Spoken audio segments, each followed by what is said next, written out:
السلام عليكم، صباح الخير. اليوم رايحة نطبخ معاكم طبق من أطباق البحرية اللي هو سمك الراي. في الحقيقة أول مرة نجربه. طبقت درته البارح، قليته ودرته مقلي، لكن جاء قليل من نوع من يعني كان في المضغ كان صعب المضغ. حبيت اليوم نديرو صوص حمراء في الكوكوط، قلت هو سهل يعني ثم يطيب، لكن حبيت نطيبه بيان ونشوف الذوق تاعو اذا تغير على البارحه ولا لا. عنده هنا ايضا جاب لي قطعه كبيره، القطعه هذه ها والعظم هنا في الداخل.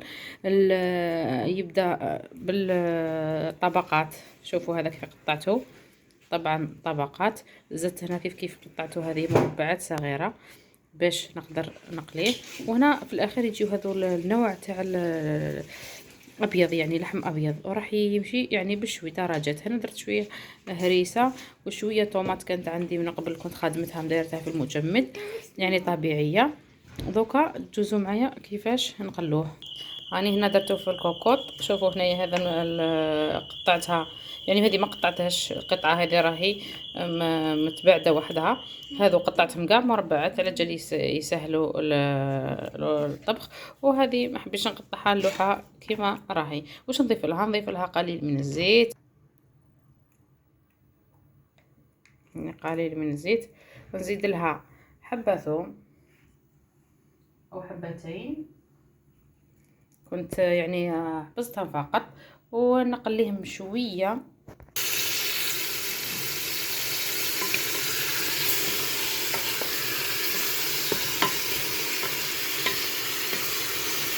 حركت شويه.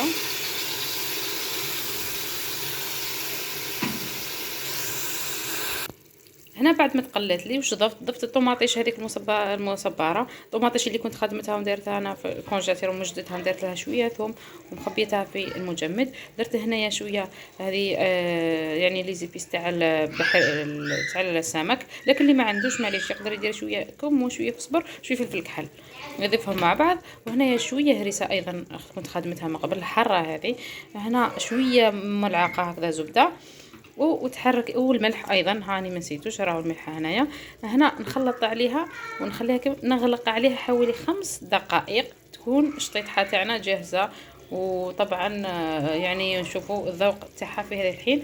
زدت لها هنايا شويه قليل من، يعني هنا كنت خبزت الكسره باش تجوز مع لاصوص. ودوك نشوفوها في النهايه. هاني بعد ما قليته 5 دقائق خليته دوكا يتقلى ونصربيه في الصحن. هاي الشطيحة تاعنا جاهزة، جات روعة، ذقتها قبيلة وجات ما شاء الله. البارح قلت لكم كي قليته ما قدرتش بنتي تمضغو.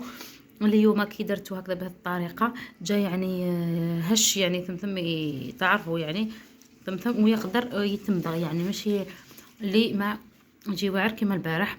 جزت معاه شوية كسرة، نزيدوا له ثاني القطعة اللي كنت قبيل حطيتها. شوفوا كيفاه جا، شوفوا يعني ما شاء الله رائع.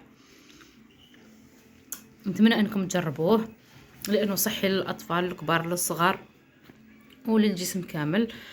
شهية طيبة. سلام. مع السلامة.